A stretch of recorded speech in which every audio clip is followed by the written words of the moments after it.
Nece biliyorum kendimi, biz Mayli'nin her zaman pek iyi anlaşardık.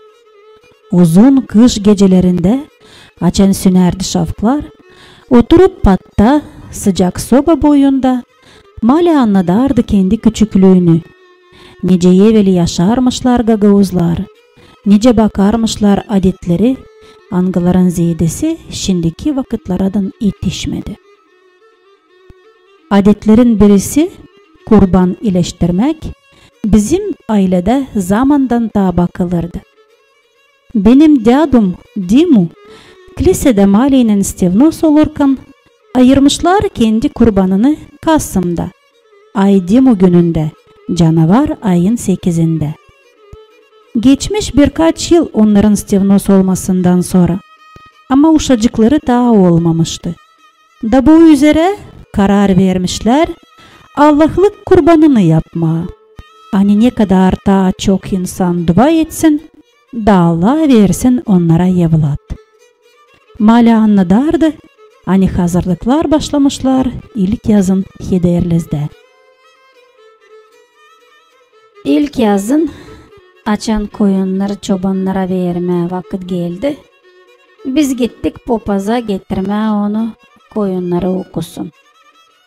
Dadımız derdi, hani bu iş çok önemli. Niçin ki popaz okumarsa duayı, kurban kabul olmayacak. Tutayırım aklımda, nice popaz girip sürünün içine duayı derdi. Serperek ayazma koyunlara Otçe naşı okuyardı. Ondan sonra ayırdık en güzel bir koçcağız, ısıttık ateşte damgayı, danışanladık onu. Her bir ailenin vardı kendi damgası. Hem de burmaladık da o koçu. Çıkardık o koçcağızı köyün kenarına, da kol verdik gezinsin boşta. Kendi kendine ime ağrısın kırda. Ev içinden karılar haberlediler köyün insanlarını. Hani bu aileden Allah'lık kurbanı için kol verildi bir mal. Da insanlar açan karşılardılar o koçu kırda. Söylerdiler ne uğurlarda onu görmüşler.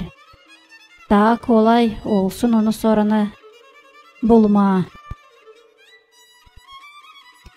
Koç eve alınırdı sadece kış için. Da bakılırdı.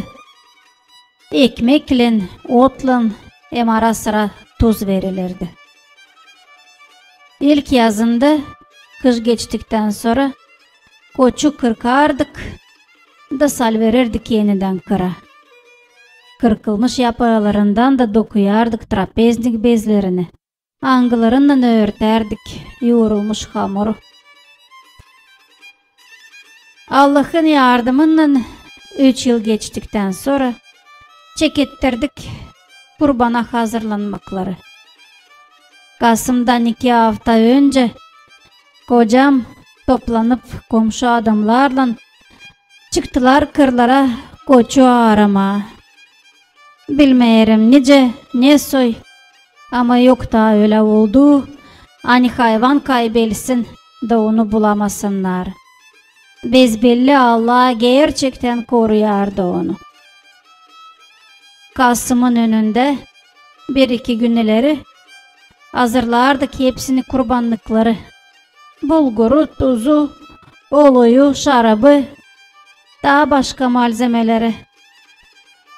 Alırdık koyardık onları sepede. Da giderdik kilise okutmaya. Da te geldi Kasım günü.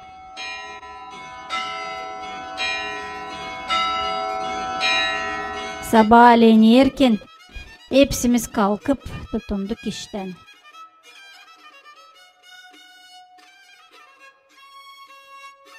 Yıkadık koçun boynuzlarını, tırnaklarını.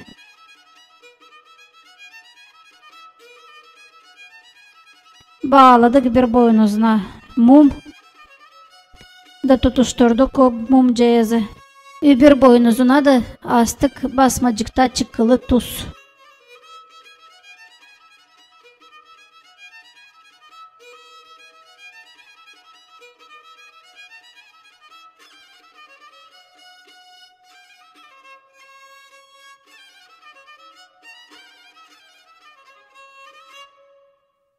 Döndürdük hayvanı gün doğusuna doğru.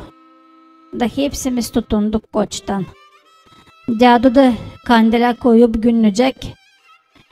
Tüttüttü hem duayı okuyarak söyleyerek ayazma seyirpti. Sonra da koçu 3 sere krestleyip kesti onu.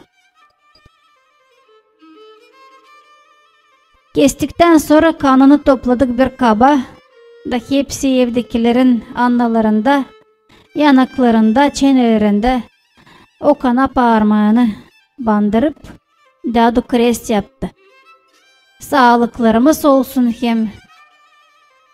Kapıların söbelerine de krest yaptı. Kötü işler bu evi aylansınlar diyene. Kalan kanı da kurban piştikten sonra ateşe döktük. Bacaklarını, kafasını hem derisini verdik fukara ailelere. Ciğerlerini hem kalbini ufak doğrayıp ayrı pişirdik da koyduk sofraya nice kolva. Kurban bulgurla pişince karılar hazırladılar masaları sokakta.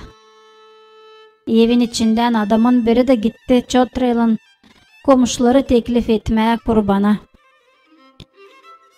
Kurban hazır olduktan sonra hepsimiz oturduk masalara. Yoktu ayırmak, zengin fukara. Hepsi otururdu bir yerde. Bile otururduk, yerdik, konuşurduk. Hepsini yolcuları da teklif ederdik masaya ya da iyileştirirdik onlara birer çanak kurban. 2'şer mumcas yanına koyardık dökülme o koçun yağından. Hem de birer trapeznicekti. Gene o koçun yapılarından dokunulmuş.